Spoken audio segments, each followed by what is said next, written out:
Assalamualaikum warahmatullahi wabarakatuh. Perkenalkan, nama saya Maharani Melania Resasana. Saya adalah seorang guru seni budaya kelas 7 SMP Negeri 2 Rasaujaya, Kabupaten Kuburaya, Kalimantan Barat.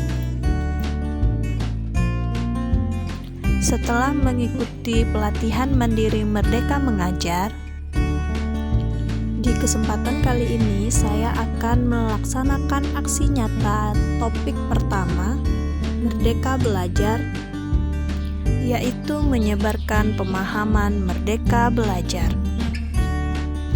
Setelah mempelajari topik Merdeka Belajar, diharapkan yang pertama kita memahami gagasan dan prinsip pendidikan berdasarkan pemikiran Ki Hajar Dewantara. Yang kedua, memahami fasilitas murid agar tumbuh sesuai dengan kodratnya. Dan yang ketiga, dapat menerapkan pembelajaran yang memerdekakan murid. Selanjutnya, Bapak Guru Hebat, di dalam topik Merdeka Belajar terdapat 5 poin modul, yaitu yang pertama, mengenali dan memahami diri sebagai pendidik. Modul yang kedua yaitu mendidik dan mengajar. Modul ketiga, mendampingi murid dengan utuh dan menyeluruh. Modul keempat yaitu mendidik dan melatih kecerdasan budi pekerti. Modul kelima yaitu pendidikan yang mengantarkan keselamatan dan kebahagiaan. Bapak Ibu Guru Hebat, di dalam modul 1 tentang mengenal dan memahami diri sebagai pendidik, yaitu yang pertama, kita harus memahami dan menghayati diri sebagai manusia yang merdeka untuk terus belajar. Yang kedua, kita harus menyelaraskan peran guru yang relevan dengan konteks murid dan zaman. Yang ketiga, kita harus bertutur kata lembut, mendengarkan pendapat, memotivasi untuk gemar dan senang belajar.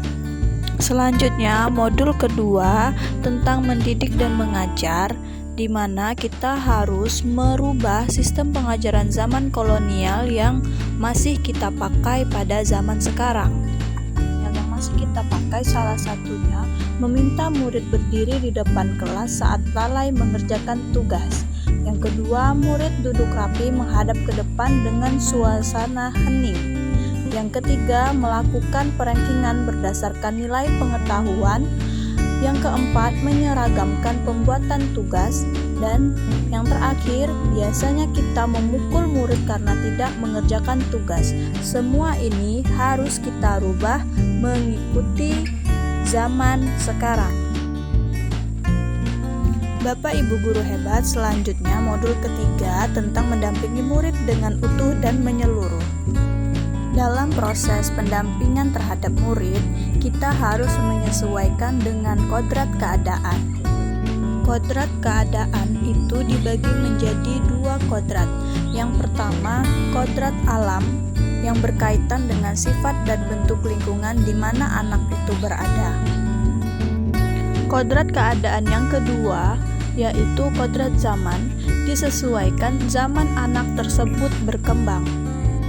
Dalam proses pendampingan murid, guru juga harus menerapkan asas trikon, yakni asas kontinu, asas konvergen, dan asas konsentris. Asas trikon dianggap menjadi jawaban yang tepat untuk menuju pembelajaran yang memihak pada murid.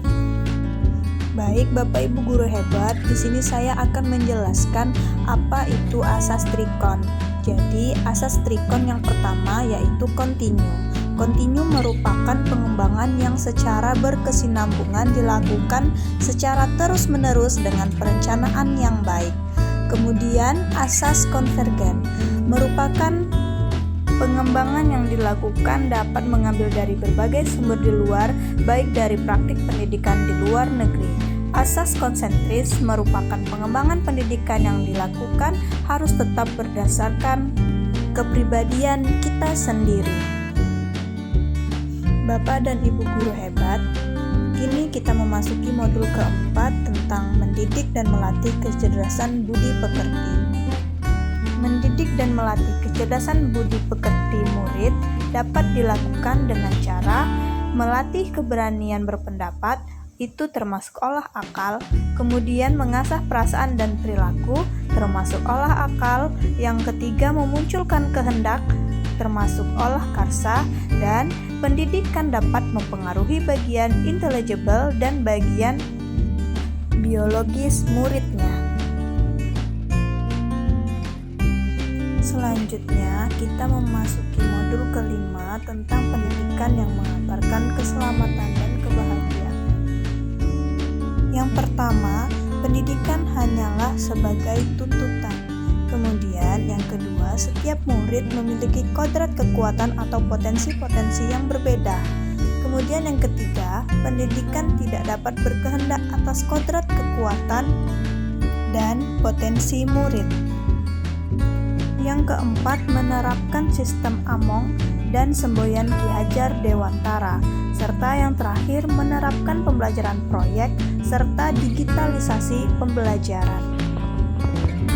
Kemudian terdapat trisentra pendidikan, yakni yang pertama keluarga.